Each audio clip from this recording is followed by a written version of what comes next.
Então, congregação amada do Senhor, eu sou Maria do Carmo, mas podem me chamar de Carminha.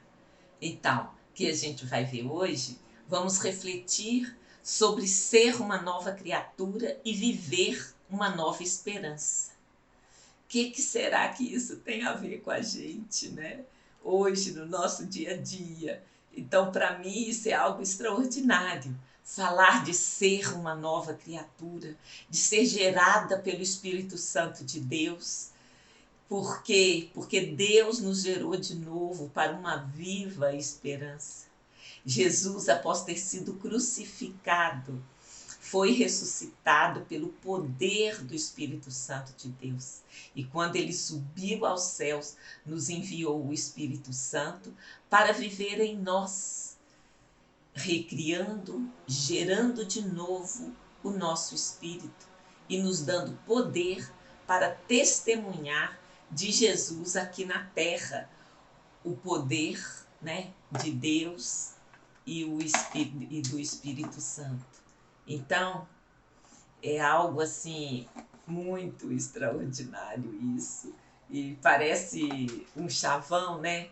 Mas não é, porque Jesus, né, depois de ter crucificado, repetindo, né, ele foi ressuscitado pelo poder do Espírito Santo. Então é este mesmo Espírito Santo que levantou Jesus dos mortos, é que enviou o Espírito Santo para viver em nós, gerando, né, de novo o nosso espírito e nos dando poder para testemunhar de Jesus aqui na terra em espírito e poder.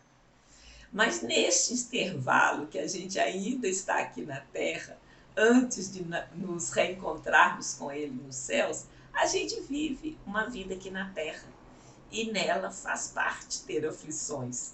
Mas ele nos disse: tem de bom ânimo, porque eu venci o mundo.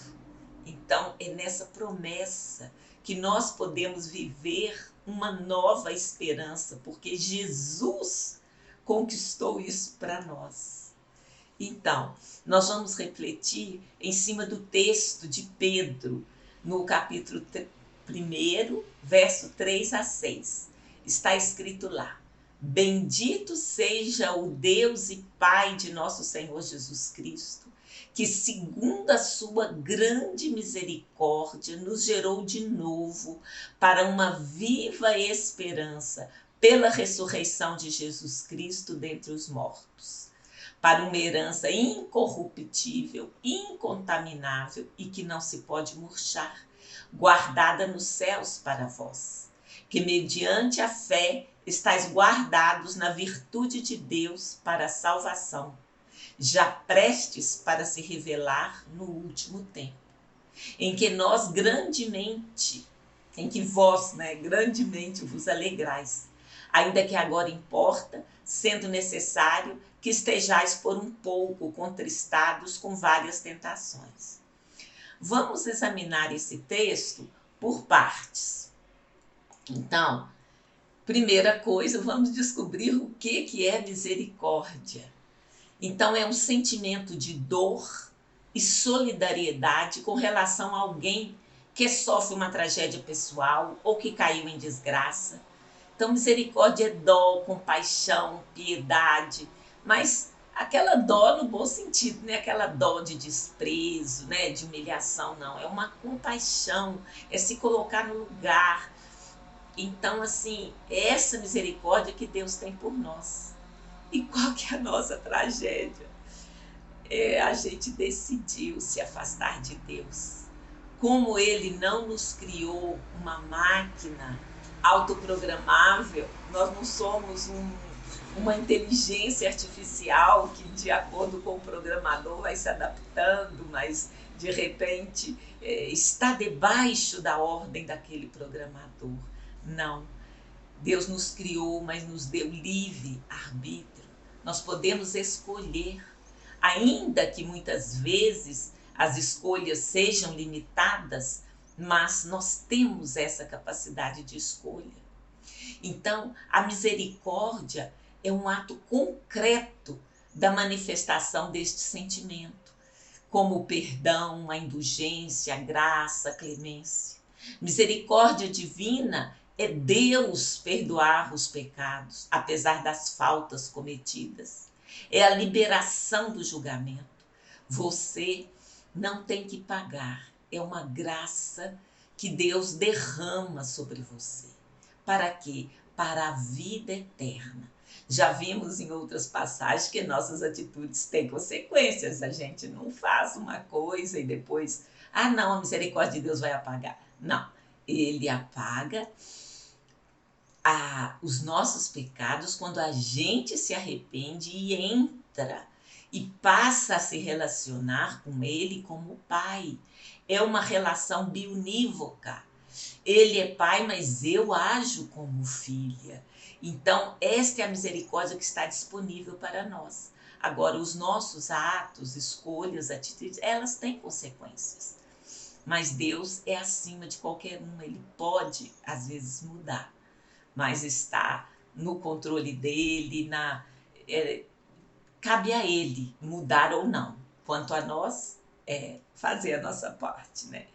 Então, continuando a analisar essa palavra que Pedro, nos transmitiu na sua carta, o que é gerar de novo para uma viva esperança pela morte e ressurreição de Jesus Cristo? Então, vamos por partes também nessa parte da análise, do texto. Gerar é conceber, é formar, é constituir. E gerar de novo é fazer isto outra vez, para o fim de termos uma viva esperança. Quer dizer, não algo estático, que não se move, que não cresce, mas para uma viva esperança, uma esperança contínua que se movimenta. Por quê?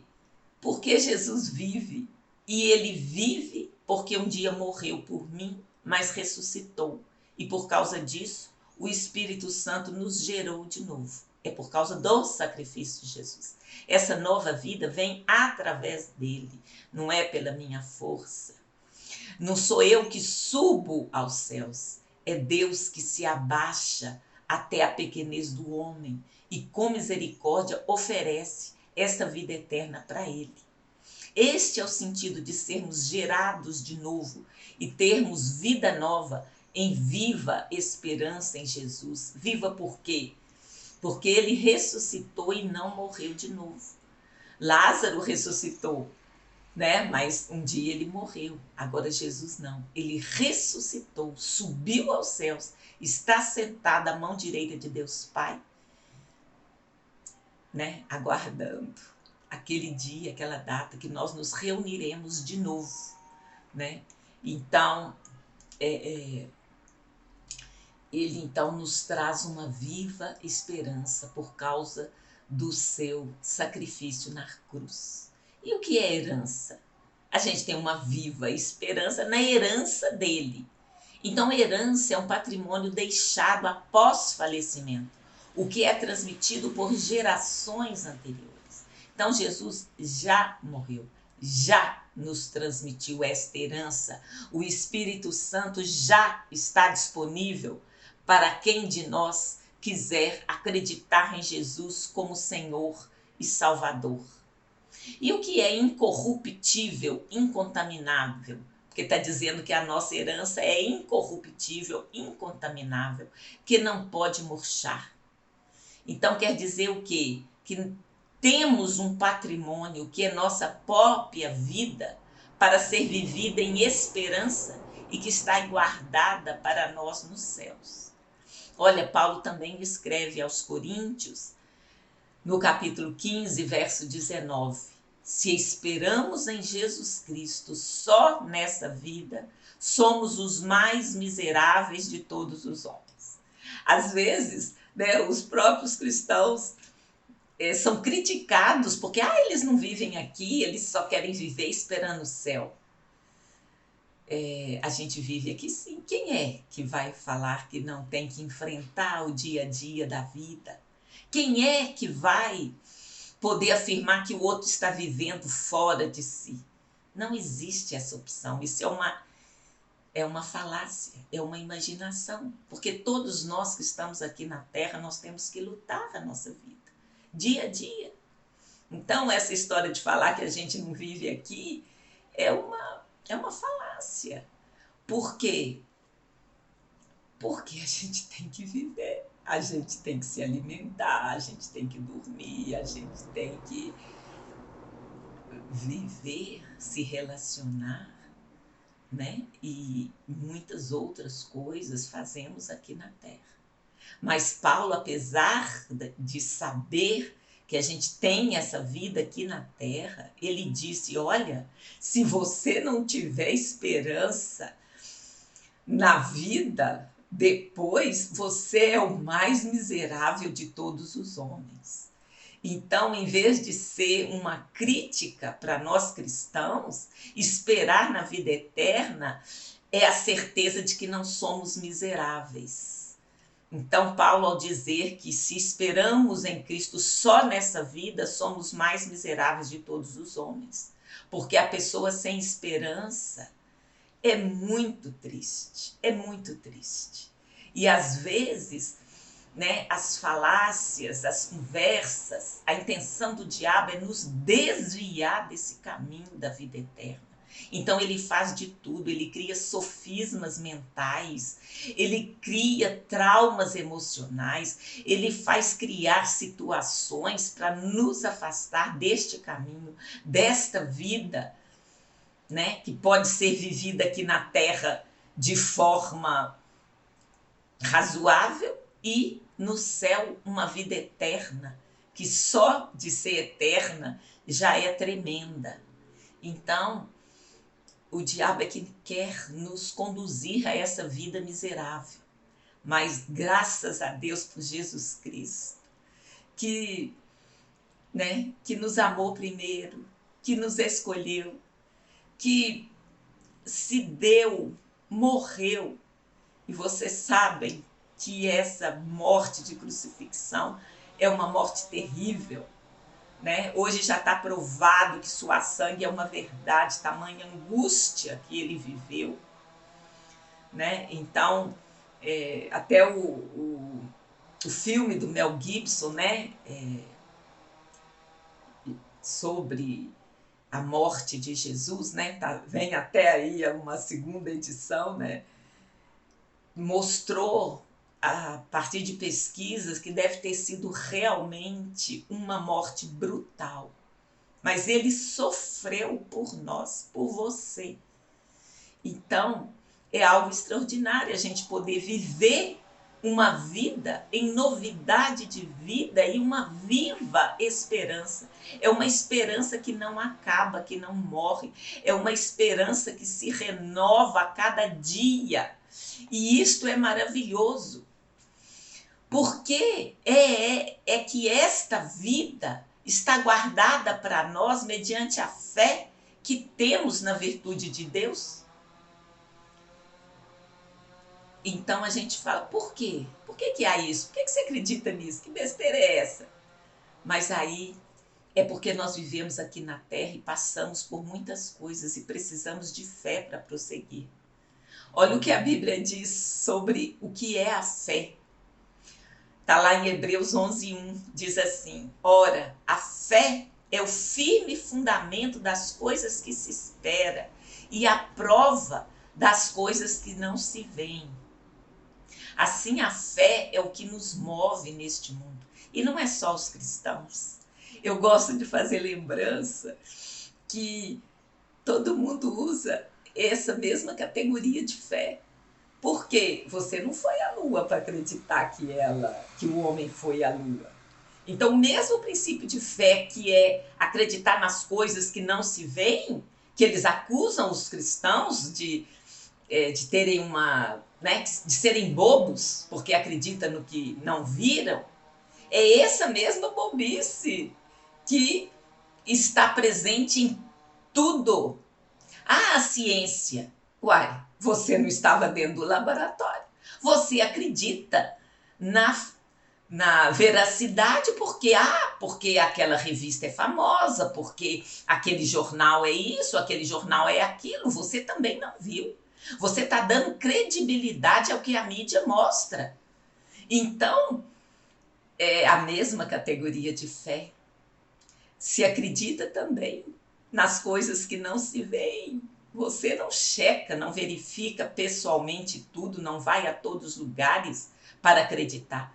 Principalmente nesses tempos, né, de mídia, de controle de mídia, de hiperexposição à informação. Você usa também a fé, né? Só que muitas vezes acusa os cristãos de ter esse tipo de fé que se tem para qualquer coisa. E glória a Deus que essa fé pode ser usada para acreditar em Jesus Cristo. Porque a vida passa a ter sentido. Porque aí eu saio da miserabilidade do homem.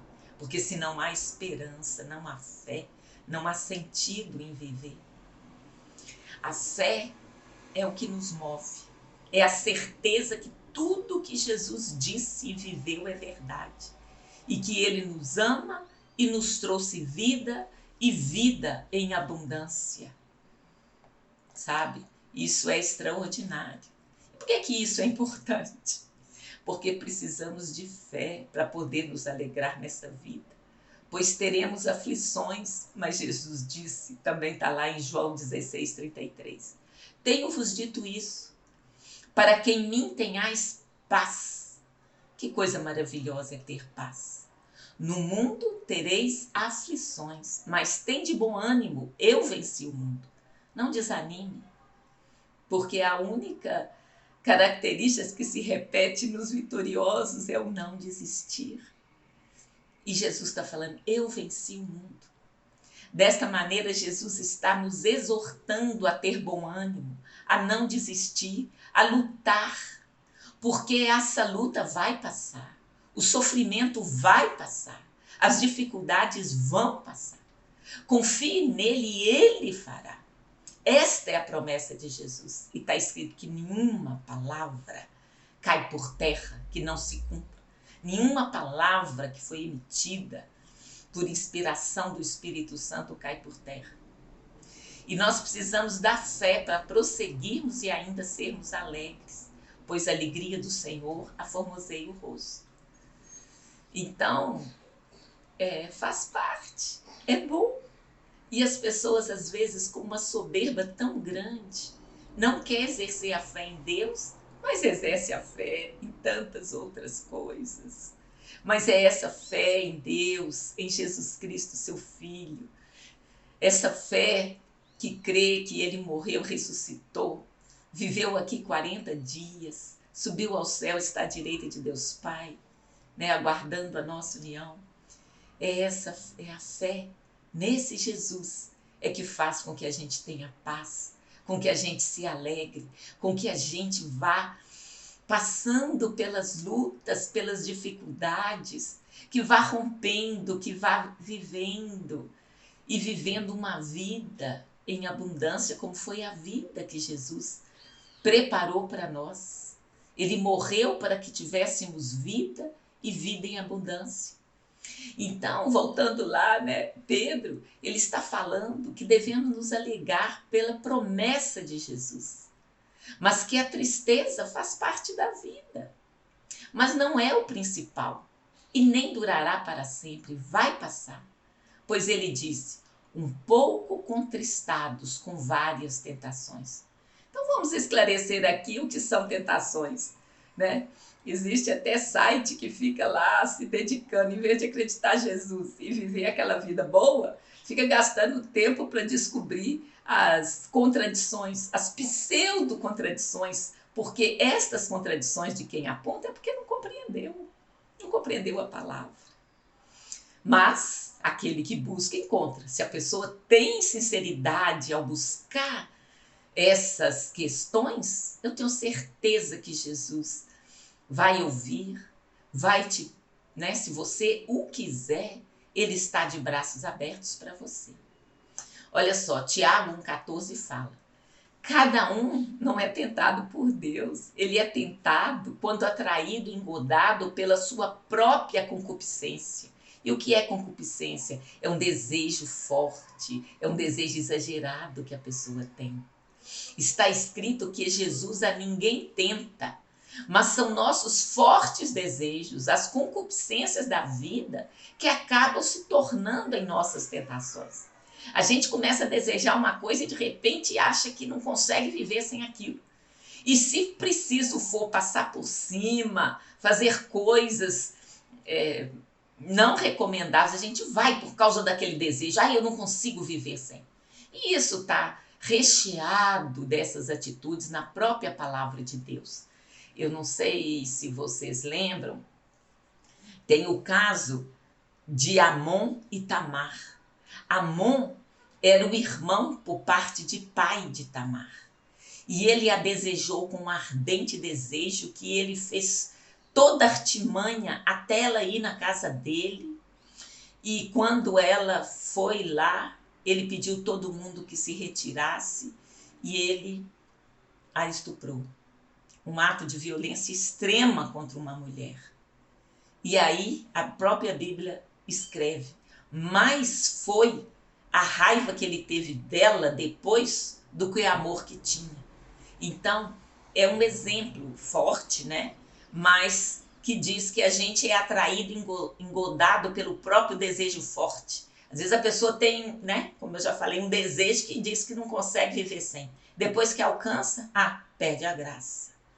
Então, as pessoas que vivem longe de Jesus ficam atrás de sonhos, ilusões, desejos e por isso faz qualquer coisa e se afasta de Deus, né? Aqui só para contextualizar essa questão do que seja tentação, né? É você mesmo que cria, né? Aquele desejo ardente que você não pode viver sem. Não é Jesus, não é Deus. Está escrito que Jesus a ninguém tenta. A vida está aí. Você decide o que fazer dela. Também a gente vai achar lá em Gálatas 5,16 que diz assim, em contraposição a este forte desejo, né, que as pessoas apresentam, Paulo escreve aos Gálatas dizendo, andai em espírito e não cumprireis a concupiscências da carne. E é interessante que nesses tempos, tudo que a gente ouve e vê é isso, faça o que te fizer bem, faça o que você sente, faça o que te der na telha. Né, o domínio dos sentimentos. Mas não é assim que a Bíblia ensina a viver. Valoriza os sentimentos, eles são importantes, eles fazem parte de nós, fazem parte da nossa alma, que são nossas emoções, nossa vontade e nossa mente. Mas você ser dominado por sentimentos, você não está sendo livre, você está se tornando um escravo. E isso é terrível. Então a própria palavra está nos exortando, não cumpra esse desejo forte da carne. A Bíblia fala, você tem que combater. É o contrário do que o mundo fala, por isso que é tão difícil, né? E as pessoas às vezes relutam porque a palavra de Deus nos confronta. A gente chega diante do espelho, a gente não encontra um tapinha nas costas para nos dizer, isso mesmo, vai. Demora quanto tempo for, o que importa é sua intenção, o que importa é seu sentimento. Isso não é verdade. Segundo a palavra de Deus, não. Segundo a palavra de Deus, isso é um engano. É um engano do inimigo das nossas almas, que nesses tempos está furioso. Não usa nem mais mensagens subliminares, são mensagens explícitas. Basta ver o Carnaval do Rio, o que foi uma apologia, né, a outros deuses. Que tristeza. Mas quanto a nós, vamos prosseguir buscando o Senhor. Então, voltando aqui, né, o que o Senhor falou que tenhamos vivido uma vida em abundância, mas que há momentos de tristeza. Então, isso significa um pouco, não é o tempo todo. A tristeza faz parte da vida, mas nós não viveremos tristes o tempo todo. Antes ele fala da alegria de estar em Cristo. faz parte, é um detalhe da nossa vida. Então, porque temos aflições, porque temos problemas, não quer dizer que ele não nos deu uma vida em abundância. Não quer dizer que a viva esperança vivida a cada dia não está disponível para nós. Isso não é uma contradição. Isso é uma característica da nossa vida aqui na Terra. Né? O Senhor nos deu, nos deixou aqui com livre-arbítrio. Nós não somos bonecos, né? E muitas pessoas querem nos manipular, mas nós não podemos permitir. Então, o que a gente vai concluir dessa mensagem, dessa reflexão? Jesus morreu e ressuscitou para que fôssemos gerados de novo pela misericórdia de Deus, para que tivéssemos uma viva esperança que está em Jesus Cristo. E essa viva esperança se renova a cada dia. Então, nós concluímos que Jesus morreu e ressuscitou para que fôssemos gerados de novo, pela misericórdia de Deus, para que tivéssemos uma viva esperança que está em Jesus Cristo. Esta viva esperança se renova a cada manhã. É vivida como um ser vivo que cresce, se alimenta, se movimenta, se multiplica. Então, desta maneira, nós devemos viver a vida em Cristo Jesus, até que estejamos reunidos com Ele.